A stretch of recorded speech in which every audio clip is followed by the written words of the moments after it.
kalau misalkan kita sudah mempunyai tujuan yang sama dan kita memiliki kohesivitas, pada akhirnya kita berkumpul dan membentuk satu kelompok. Contohnya saja, misalnya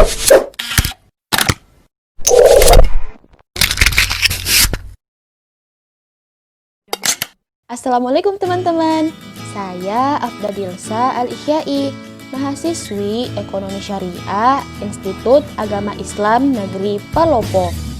Di video kali ini, saya akan membahas mengenai komunikasi pemasaran level kelompok.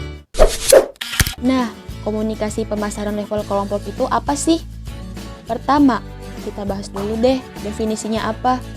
Komunikasi kelompok itu adalah interaksi tatap muka antara dua individu atau lebih untuk mencapai tujuan bersama.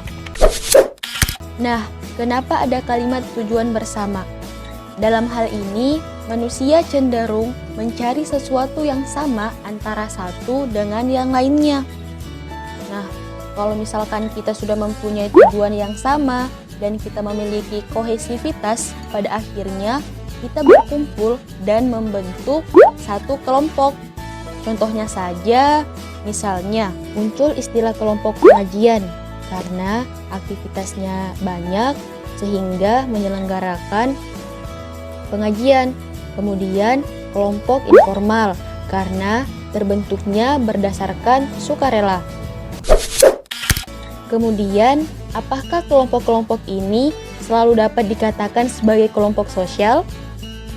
Nah, menurut Burhan Bungin, bahwa komunikasi dalam kelompok merupakan bagian dari kegiatan keseharian orang. Kenapa? Karena sejak lahir kita sudah mulai bergabung dengan yang namanya kelompok primer yang paling dekat dengan kita, yaitu keluarga. Kemudian, seiring dengan perkembangan usia dan kemampuan intelektual, kita sudah masuk dan terlibat dalam kelompok-kelompok sekunder seperti sekolah, tempat bekerja, yang dimana sesuai dengan minat dan ketertarikan kita. Kemudian karakteristik kelompok sosial. Menurut Daryanto, ada dua karakteristik yang melekat pada suatu kelompok, yaitu norma dan peran, di mana norma di sini merupakan sebuah persetujuan atau sebuah perjanjian tentang bagaimana sih orang-orang dalam suatu kelompok yang berperilaku satu dengan lainnya.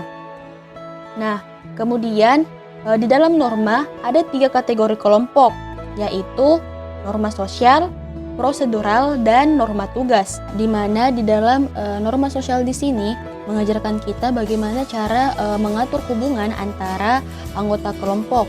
Sedangkan norma prosedural mengajarkan kita bagaimana cara menguraikan secara lebih perinci atau lebih spesifik bagaimana kelompok harus beroperasi.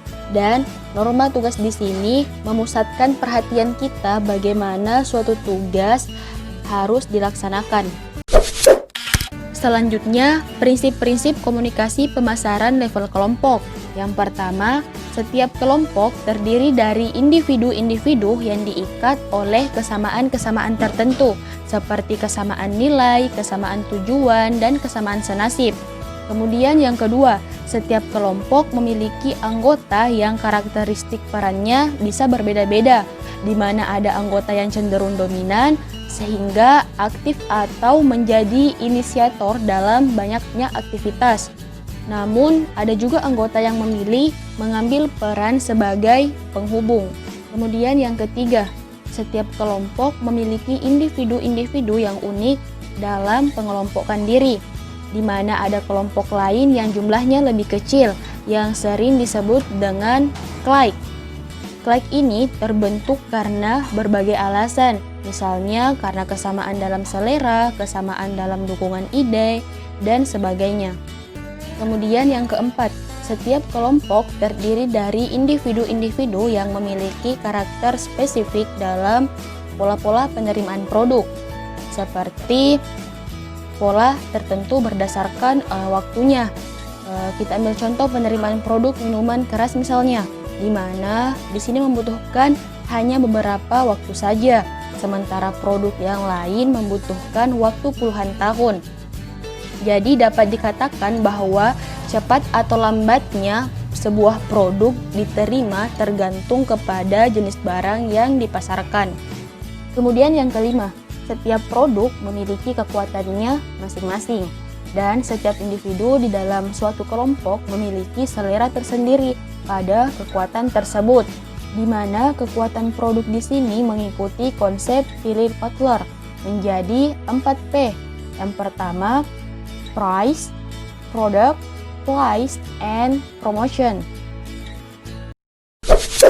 Kemudian implikasi pemasaran kelompok, di mana di dalam pemasaran kelompok seringkali hanya mengejar sebuah keuntungan tanpa mengindahkan dampak yang akan ditimbulkan di kemudian hari, sehingga ada implikasi negatif yang ditimbulkan manakala sebuah produk yang dipasarkan memiliki efek yang destruktif seperti minuman keras dan narkoba. Gimana teman-teman? Udah pada ngerti kan? Kalau teman-teman mau bertanya atau mungkin nambahin mengenai komunikasi pemasaran level kelompok, teman-teman boleh isi kolom komentar di bawah. Dan terima kasih kepada Ibu Ria Amelinda, MIKOM, selaku dosen pembimbing mata kuliah komunikasi pemasaran. Jangan lupa like, share, and subscribe. Lebih kurangnya mohon dimaafkan. Wassalamualaikum warahmatullahi wabarakatuh.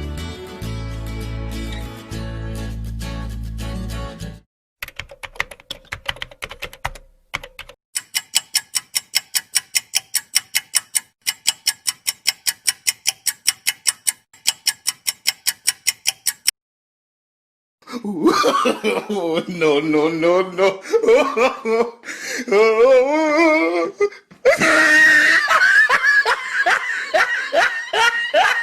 Ah, look at the top of his head.